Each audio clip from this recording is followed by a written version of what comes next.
Ok, xin chào tất cả các bạn. Thì hôm nay chúng ta sẽ nói về cái lung sounds, âm phổi. Trong âm phổi chúng ta chỉ học 4 loại âm này thôi. Đó là thứ nhất đó là rails, thứ hai đó là bronchi, bronchi và thứ ba đó là wheezing và cuối cùng đó là stridor. Để học 4 loại âm này, đầu tiên chúng ta phải nhắc lại anatomy. Anatomy chúng ta nhắc cái gì? Chúng ta sẽ nhắc về cái gốc carina.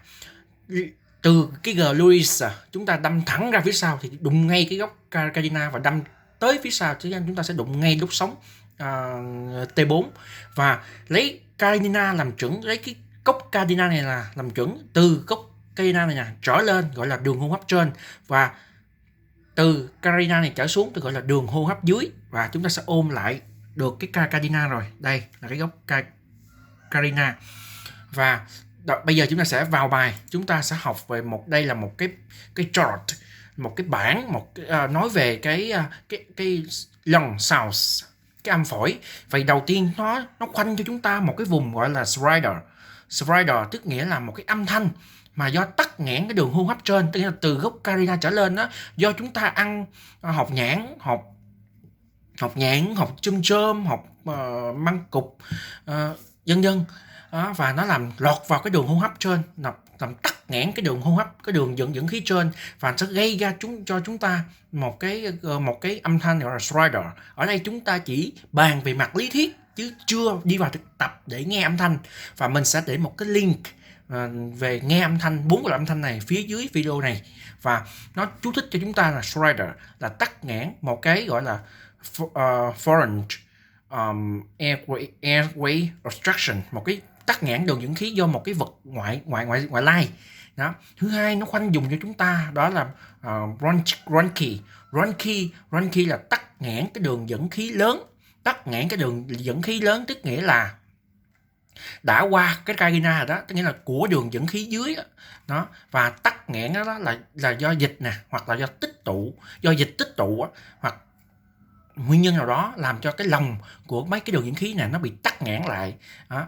Ở những cái đường dẫn khí lớn, trong trường hợp như bệnh nhân bị COPD, chronic obstructive pulmonary disease, hay là bệnh nhân bị pneumonia, bị viêm phổi thì nghe được cái răng là bronchi.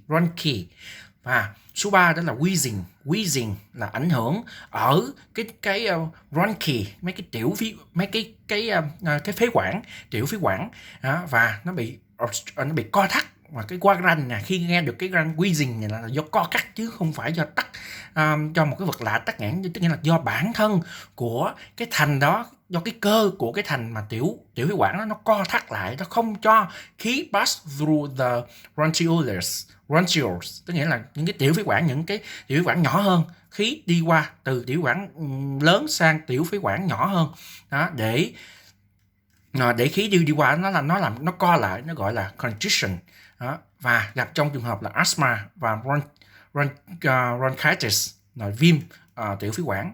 Và cái răng cuối cùng là cái răng rất là nguy hiểm, đó là cái răng mà nghe được cái tiếng recurrence, răng ẩm, nghe ẩm và hẹp ở những cái đường dẫn khí smaller airways, những cái đường dẫn khí nhỏ, và nghe được cái Rales recurrence là nghe được cái fluid in lungs, là rất là nguy hiểm, dịch bên trong lòng của alveoli, tức nghĩa là bên trong lòng của cái phế nang.